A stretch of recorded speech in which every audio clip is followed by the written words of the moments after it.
En el programa de hoy, Papa Francisco preside ordenación de 2 nuevos obispos y alerta sobre el peligro del carrerismo. Además, expertos señalan su preocupación por papistas que actúan como policía de los papas en la iglesia. Y desde Argentina tendremos detalles de la segunda sesión de la Asamblea Sinodal en la Arquidiócesis de Buenos Aires. Hola amigos, bienvenidos a EWTN Noticias, su noticiero con enfoque católico. Soy Eddie Rodríguez Morel. Iniciamos el programa enlazándonos con nuestra corresponsal de España, Blanca Ruiz, quien nos tiene noticias de la ordenación de 2 nuevos obispos que presidió el Papa Francisco. Adelante, Blanca. Hola amigos, les saludo desde España, desde donde les traigo las últimas noticias. En concreto comenzamos con la ordenación episcopal que presidió el Papa Francisco el pasado sábado y en el que ordenó obispo a Monseñor Guido Marini y a Monseñor Andrés Gabriel Ferrada Moreira. Monseñor Guido Marini fue maestro de las celebraciones litúrgicas pontificias desde el año 2007 y fue nombrado obispo de la diócesis italiana de Tortona. Por su parte, Monseñor Andrés Gabriel Ferrada fue nombrado nuevo secretario de la Congregación para el Clero. Durante la homilía, el Papa Francisco recordó la importancia de la oración y el anuncio del Evangelio en el ministerio episcopal y animó a los nuevos obispos a permanecer siempre cerca de Dios, a los demás obispos, a los sacerdotes y también al pueblo fiel de Dios. Y también les recordó que fueron elegidos para servir a los demás y a Dios. Y durante el rezo del Ángelus, el Papa Francisco también alertó del riesgo del carrerismo, es decir, la búsqueda del prestigio profesional a toda costa. El Papa aseguró que la búsqueda del prestigio profesional se puede convertir en una enfermedad del espíritu, incluso disfrazándose de buenas intenciones. Por eso destacó que la verdadera gloria no se obtiene elevándose sobre otros, sino viviendo el bautismo, es decir, hacerse siervo de los demás para la gloria de Dios. El Papa animó a preguntarse por qué llevamos adelante trabajos o iniciativas, si para ofrecer un servicio a los demás o para hacerse notar, ser alabado o recibir cumplidos. Y pidió preocuparse por los demás, sumergirse en la compasión en la vida de quien nos encontramos, como hizo Jesús. Por eso animó a pedir ayuda al Espíritu Santo para que renueve en nosotros la gracia del bautismo, para ser más servidores y siervos de nuestros hermanos. Y por último les cuento la beatificación de 127 mártires que murieron durante la persecución religiosa que tuvo lugar en los años de la Guerra Civil Española. Esta beatificación tuvo lugar en la diócesis de Córdoba, en España, y fue presidida por el cardenal Marcello Semeraro, prefecto de la Congregación para las Causas de los Santos.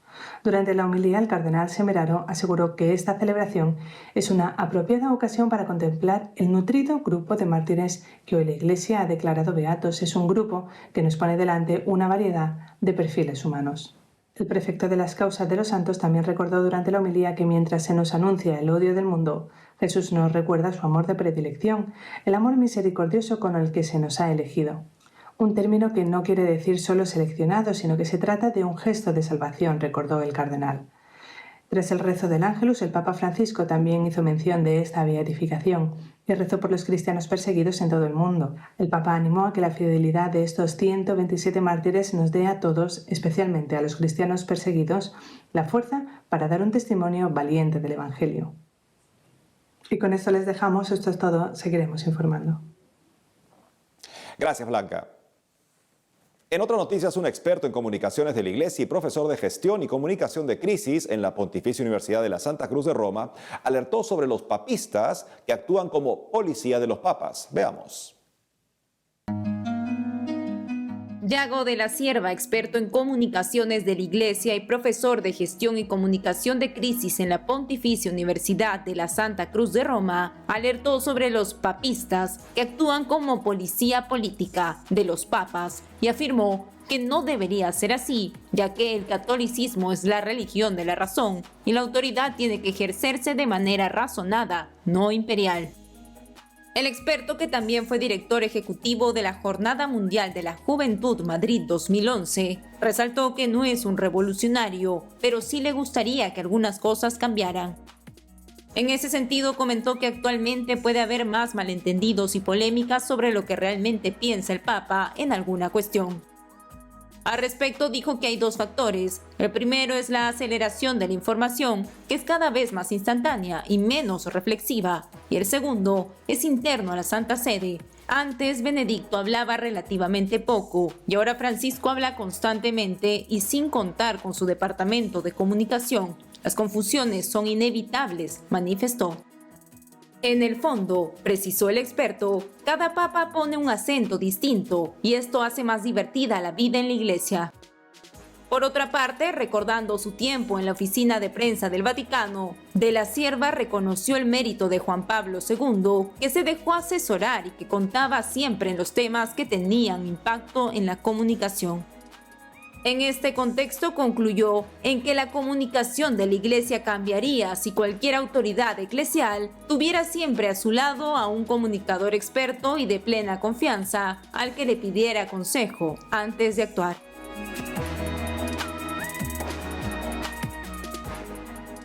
En otros ámbitos, el Papa Francisco nombró un administrador apostólico sede plena de la Arquidiócesis de Colonia en Alemania, mientras el cardenal Rainer Maria Welki toma un tiempo sabático luego de ser exonerado de encubrir abusos sexuales. En los últimos días, el Papa Francisco nombró como administrador apostólico sede plena de la Arquidiócesis de Colonia en Alemania a Monseñor Rolf Steinhauser, obispo auxiliar de la misma jurisdicción, con lo que el actual arzobispo de Colonia, cardenal Rainer Maria Welki, se mantiene en el cargo. Así lo informó recientemente la oficina de prensa del Vaticano en un breve comunicado, y sería la segunda vez en lo que va del pontificado del Papa Francisco en que se nombra un administrador apostólico sede plena. Por lo general, el nombramiento del administrador apostólico ocurre cuando la sede queda vacante por el traslado, la renuncia o la muerte del obispo a cargo de una diócesis, y así ejercer en la práctica las funciones del obispo de manera temporal, hasta que el Papa nombre al obispo sucesor. Como se recuerda, el pasado 24 de septiembre, la Santa Sede confirmó en su cargo de arzobispo de Colonia al cardenal Welki, pero a pedido suyo tomará un tiempo sabático espiritual hasta marzo de 2022.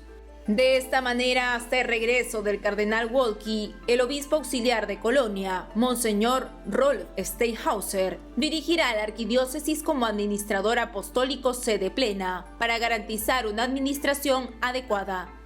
Es preciso recordar que, según informó un comunicado de la Santa Sede, hace unas semanas, durante la visita apostólica o investigación que concluyó en junio de este año, no se encontraron pruebas de que el cardenal Rainer Maria Welki haya actuado de forma ilegal al tratar los casos de abusos sexuales y reconoció que el purpurado tuvo una reevaluación ejemplar, aunque sí hubo errores importantes de comunicación.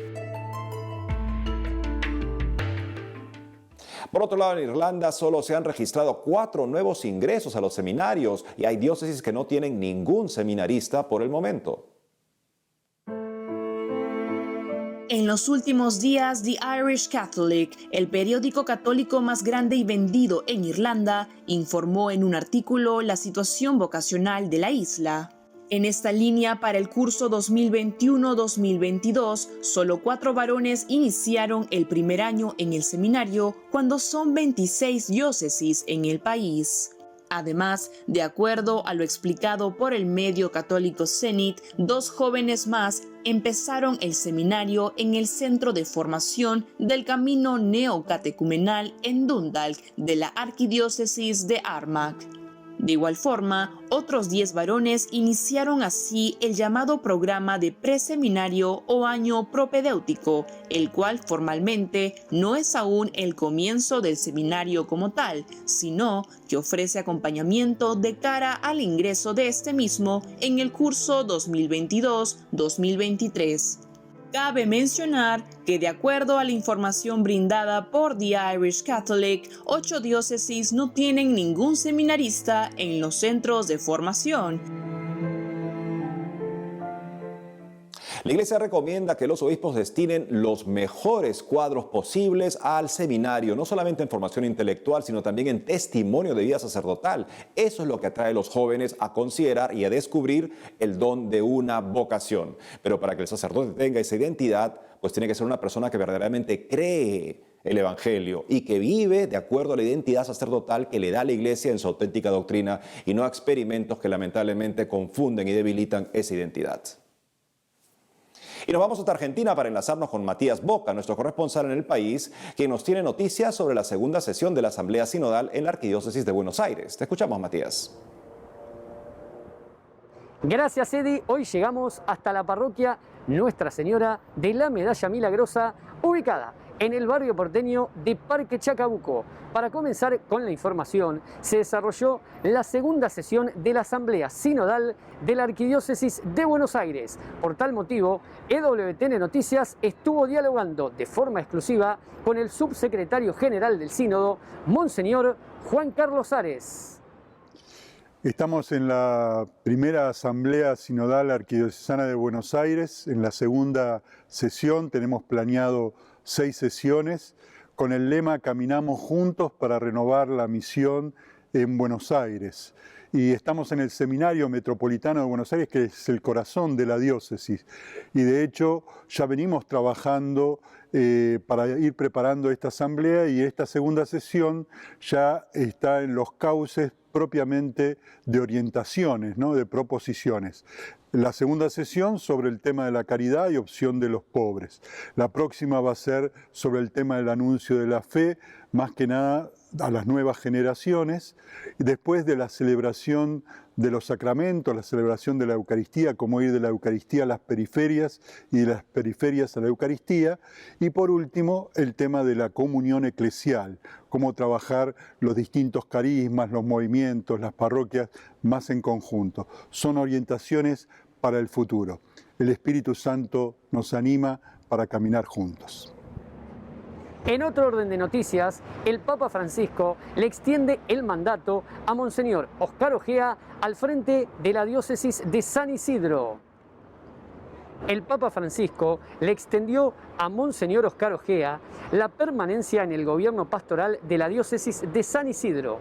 Por su parte, el nuncio apostólico, Monseñor Miroslav Adanchik, le notificó la decisión del pontífice, dado que el 20 de octubre venidero el prelado sanisidrense debía presentar la renuncia por edad a esa jurisdicción eclesiástica. Cabe destacar que Monseñor Ojea actualmente es presidente de la Conferencia Episcopal Argentina.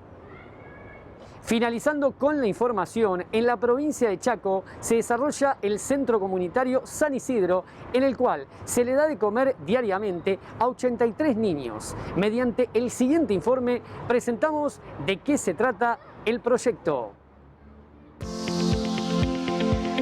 Yo soy la hermana Sonia, responsable de este proyecto, que este año nos dedicamos a dar alimento a 83 niños, y generalmente, aparte de la alimentación, también le damos un refuerzo escolar, clases de danza, también le ayudamos a crecer en la fe, para que todos ellos vayan teniendo un crecimiento integral en toda su vida. Este año estuvimos cocinando en el otro centro que tenemos, y de ahí traemos la comida ya hecha.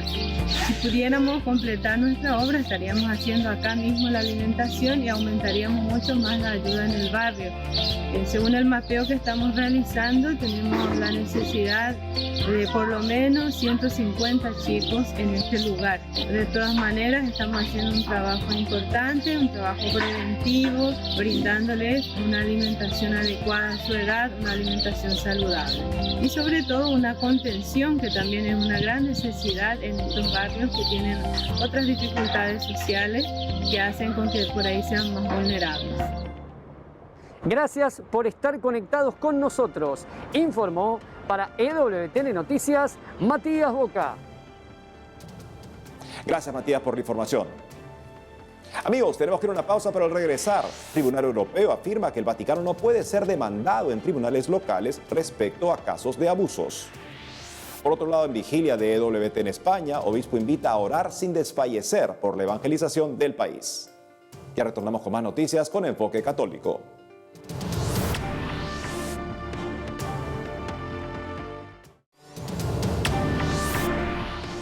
Bienvenidos nuevamente al programa. Y la Corte Europea dictaminó que el Vaticano no puede ser demandado en tribunales locales en casos de abusos. Conozcamos todos los detalles en esta nota. El Tribunal Europeo de Derechos Humanos dictaminó hace unos días que el Vaticano no puede ser demandado en los tribunales locales por las acciones de abusadores clericales, porque tiene inmunidad soberana.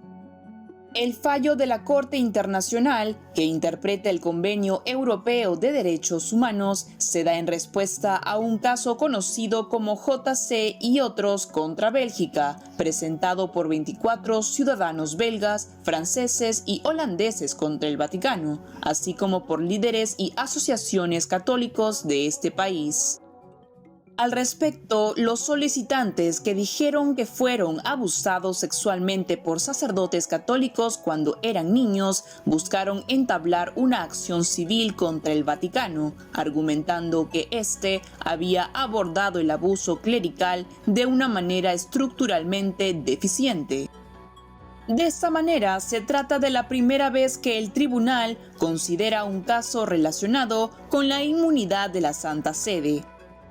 Sin embargo, es preciso mencionar que el reciente fallo del Tribunal Europeo de Derechos Humanos no es definitivo y se puede remitir en un plazo de 3 meses a la Gran Sala del Tribunal, donde un panel de 5 jueces decidirá si escuchará el caso y ofrecerá una sentencia definitiva.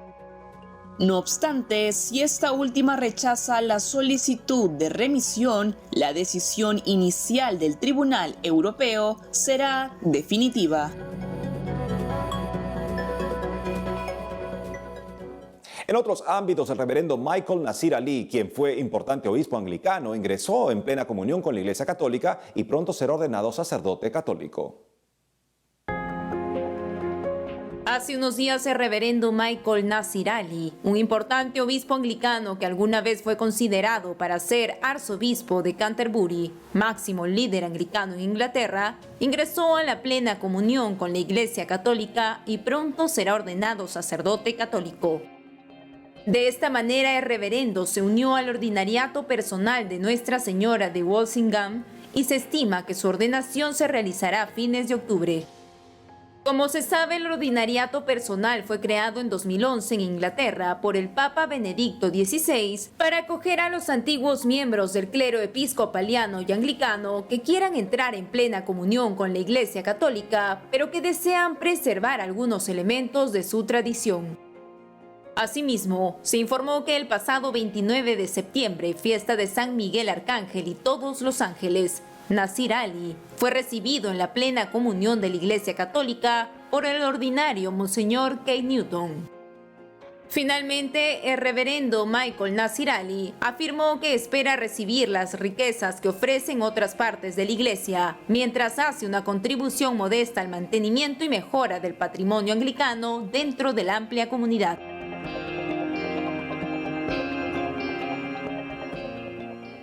Ahora les contamos que un obispo invitó a orar sin desfallecer por la evangelización en España durante una reciente vigilia organizada por EWTN. EWTN España celebró una reciente vigilia de oración por la reevangelización de este país, la cual tuvo lugar en la Basílica del Cerro de los Ángeles en Madrid, España, y que fue presidida por el obispo de Getafe, Monseñor Ginés García Beltrán. Al respecto, durante la homilía pronunciada por Monseñor Ginés, el prelado invitó a orar sin desfallecer para que Jesús sea conocido, amado y seguido con la convicción de que Él es lo mejor. De esta manera, el obispo de Getafe recordó que la evangelización es el anuncio del único nombre que puede salvar, Jesucristo, y afirmó que no hay verdadera evangelización si el hombre no se encuentra con Cristo, si Él no llega hasta el corazón y lo transforma, lo cambia y lo envuelve con su amor. Por eso insistió en que la evangelización no es barnizar el exterior de la persona, sino que debe impregnar lo más profundo. En ese sentido, Monseñor Ginés recordó que esta no es una iniciativa humana que la Iglesia ha secundado a lo largo de los siglos, sino que obedece al mandato misionero de Jesús.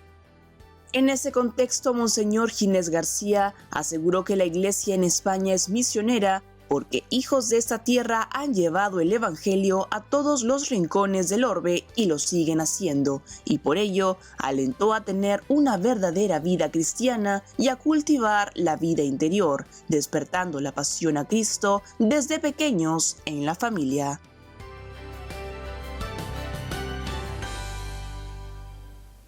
Continuando con las noticias, les contamos que Goya Producciones anunció hace poco el lanzamiento de Lepanto, Ayer como Ahora, un documental que busca conmemorar los 450 años de la victoria en la batalla de Lepanto gracias a la intercesión de la Virgen María por el rezo del Santo Rosario. Para darnos todos los detalles de este importante tema está conectado con nosotros Andrés Garrigó, fundador de Goya Producciones. Andrés, es un gusto tenerte nuevamente con nosotros. Sí, un gusto estar con ustedes, encantado. Andrés, cuéntanos cómo nació la idea de realizar este documental sobre la batalla de Lepanto y qué buscan transmitir a través de él. La idea era celebrar el 450 aniversario de la victoria de Lepanto, que según Cervantes, que participó en ella, es el mayor evento que habían visto los siglos. Realmente fue un momento decisivo de la historia, porque en Lepanto se salvó la cristiandad de la invasión de los turcos, que eran entonces pues los turcos otomanos islámicos y muy guerreros, y habían ya conquistado pues gran parte de Europa Oriental, habían conquistado pues, por supuesto el norte de África y todo el Oriente Medio, y realmente la situación se había hecho insostenible y nadie en Europa, ninguna de las potencias que eran todas cristianas, unas ya eran protestantes, otras católicas, nadie se atrevía a hacer nada, y fue la iniciativa precisamente del Papa, el Santo Papa Pío V, y eso es lo importante para nosotros, que fue un acto de valentía y de iluminación del Espíritu Santo, del Papa, de decir hay que dejarse ya de rencillas internas y de peleas inútiles y hacer frente al enemigo común que va a arrasar toda la cristiandad. Es decir, el año crítico es 1571, en el momento en que ya los turcos habían cometido una enorme matanza de cristianos en la isla de Chipre, que acababan de invadir poco antes. Andrés, ¿y cómo ha sido la producción de este documental? Cuéntanos al respecto. Bueno, la producción del documental, lógicamente, no se trataba de recrear la batalla, puesto que participaron varios centenares de naves, de galeras, y el presupuesto, lógicamente, no llegaba allí, pero tuvimos la colaboración de la Armada Española, que puso a nuestro servicio el Museo Naval y varios oficiales y historiadores, y también la participación muy importante del obispo de Alcalá, Monseñor Reig Pla, que tiene en su diócesis una de las imágenes que estuvieron en la batalla, la Virgen de Villarejo de Salvanés, la Virgen de la Victoria, que se conserva en el pueblo de Villarejo de Salvanés y que ahora celebra precisamente ese centenario con muchas fiestas y con un año jubilar dedicado a la Virgen. Por último, Andrés, dinos por favor, ¿cómo pueden hacer aquellos que deseen ver este documental? Bien, este documental en este momento se puede ver en una página web que se llama estrenosdecinedigital.com. Y también se puede ver en la plataforma famiplay.com.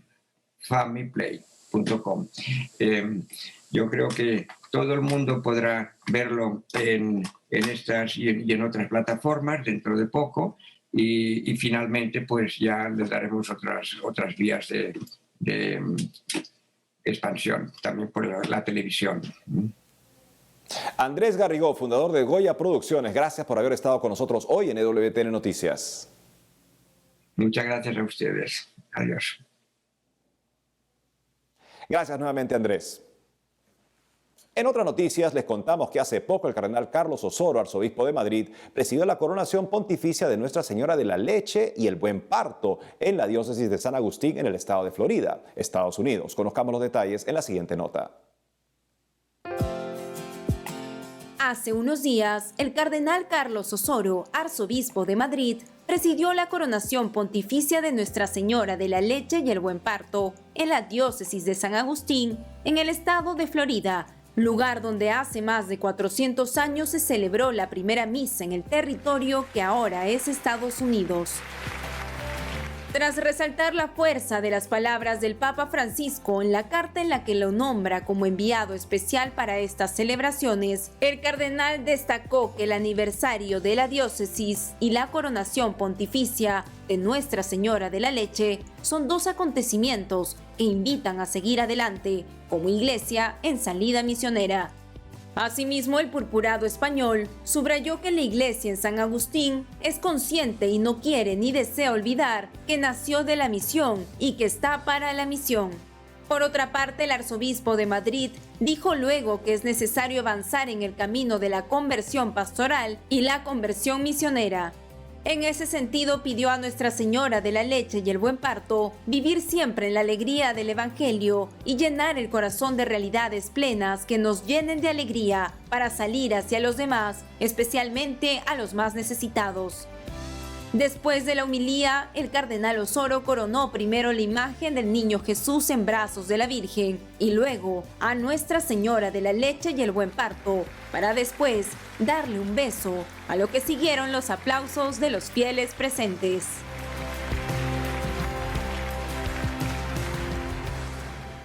Y es todo por hoy, amigos. Gracias por haber estado con nosotros. No dejen de seguirnos en las redes sociales y también de lunes a viernes a las 12 del mediodía, hora de Miami, por Radio Católica Mundial, en su programa Más que Noticias. Hasta entonces.